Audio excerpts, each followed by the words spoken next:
So today we're going to be going over 5 powerful habits that will make you irresistible to your ex. And these are things that if you can really embody, they're going to help you to outshine their negative representation of you in their mind. And these are not things that involve things like, the no contact rule or attachment theory or anything like that. These are things that are just going to be sending them the message that, hey, here I am ready for a great relationship. I'm ready to show up. I'm ready to create this powerful, meaningful bond with you. Are you willing to come on this journey with me? But first, before we get into that, this is Clay with ModernLove.Life, where we help you get the great loving relationship without having to play mind games, without having to use reverse psychology, without having to use the no contact rule, without having to analyze your ex to death with no contact, without having to analyze your ex to death with attachment theory or anything like that, because you, of course, deserve to be loved for who you are. So the first habit that you're going to want to embody with all of this is you want to demonstrate positive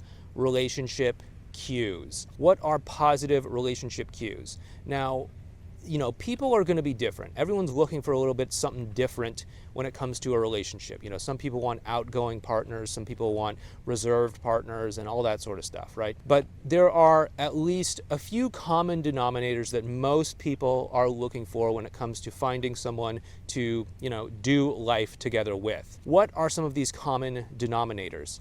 Well, it's not a stretch to say that most people are going to want to have a partner in their life who is compassionate, who is empathetic, who's understanding, who is forgiving when we all eventually make mistakes, who is on their team, who is willing to work through things together rather than shut down and run away, someone who is, willing to embody a lot of the qualities of what they imagine their future might look like. I don't know where you are at, I don't know what goals you have, etc.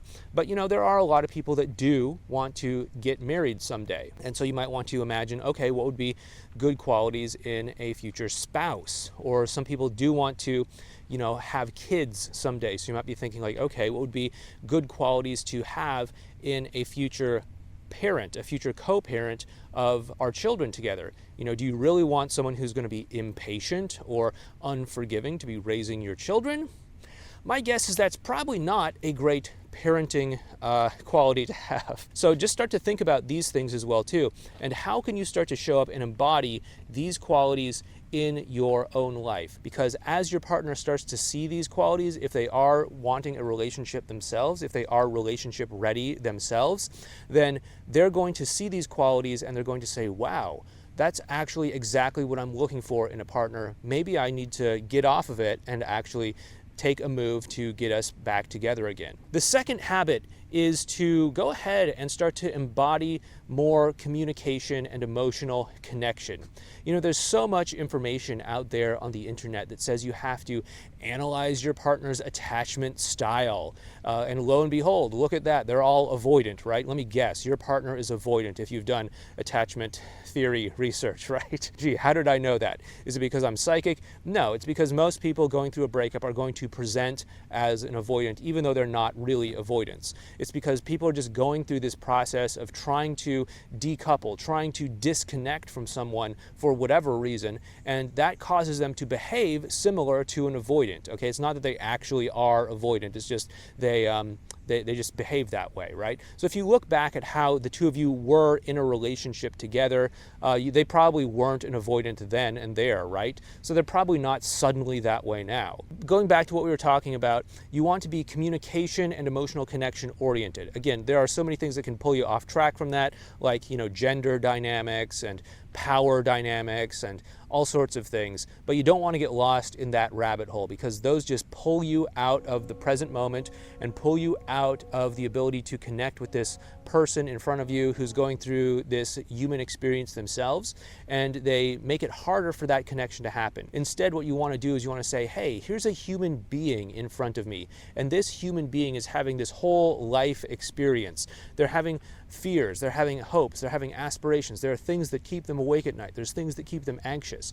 And if you can remember that there's more in common between the two of you, despite the fact that you might be different genders, or despite the fact that you might have different attachment theories styles or whatever, or you might have different love languages or whatever the flavor of the week thing might be, then you're going to be able to connect with them so much better than if you just focus in on the differences between the two of you. And so if you're able to keep focused in on that emotional connection, you're going to probably be able to handle the challenges and struggles that eventually come up along the way in a much better and much more composed way than if you were to focus in on all of the 1,001 million things that could make the two of you different from one another. By the way, if you like this video that I'm doing here, it would mean a lot to me if you'd hit the thumbs up button for the YouTube algorithm and also subscribe to this channel as well too. It's a free way to support the channel, and it does help us out a lot. Okay, moving right along, number 3 is to stay focused on making sure that the communication channel between the two of you is as clear as possible. So what does this mean? You know, when things are really good between you and your partner, when things are good between you and another person,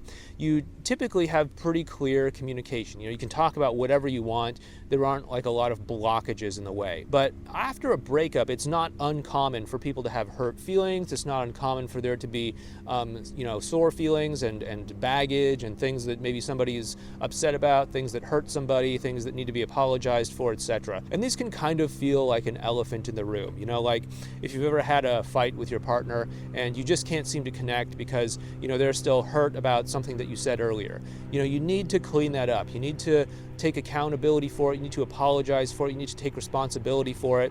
And you need to create that opening for them to let go of that pain. And so you need to focus in on making sure that communication channel is as clear and open as possible so that you can have that good, strong emotional connection and communication that we talked about earlier. Next up, our 4th tip here, our 4th habit to embrace is to really just give them the space to come to you. Now, I know that this is maybe kind of a beginner mistake, is that people will often over contact their partner. They'll contact them, you know, several times a day. They'll text them, you know, multiple times a day. I'm kind of laughing because I've been there, I've done that. And I'm just laughing at my own mistakes in the past. But I'm sure that this is something that maybe a lot of you can relate to as well too. And so what we want to do is we want to give them the space to come to us when they're ready.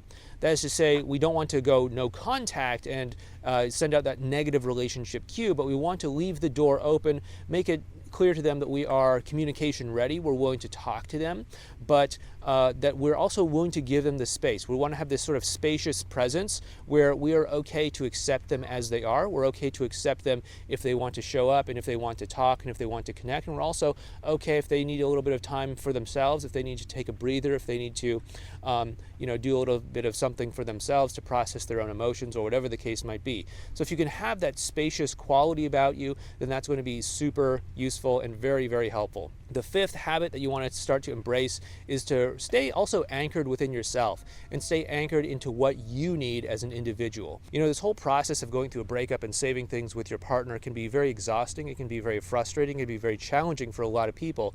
And so it's easy to lose yourself in all of the focus on the other person. You know, what are they doing? Who are they with? What's their attachment style? Should I go no contact? I'm looking at their Facebook or their Instagram. You know, does it seem like they miss me? Does it seem like they've moved on? Does it seem like they're in a rebound relationship? It can be so exhausting to be thinking about all of this sort of stuff. But through all of this, I do not want you to get to that point where you do that and you lose focus in on yourself. You lose focus in on what you need. You lose focus in on taking care of your own well-being and your own personal health and your own self-care and all of that sort of stuff, because you, of course, are a valuable part of this equation. And if you're not showing up with the appropriate way of being, you're going to be sending out the wrong message. It's so much easier to get pulled into anxiety and panic and all that sort of stuff if you are not taking care of yourself. And so how you can go ahead and incorporate all of these things into your life, into your way of being, is actually through a subliminal recording that I put together a while back. This is something that you can listen to while you're sleeping tonight. It's an 8-hour recording that allows you to kind of take in some subliminal messages into your unconscious mind while you're sleeping. They're basically affirmations that can help you to embody the right qualities, the right characteristics that'll get you relationship ready and embodying all of these habits. You can go ahead and find that recording right over here. Go ahead and try it out tonight, and I'd love for you to try it out for a full month and let me know how the results are showing up for you. Anyway, with that being said, take care, and I'll talk to you next time.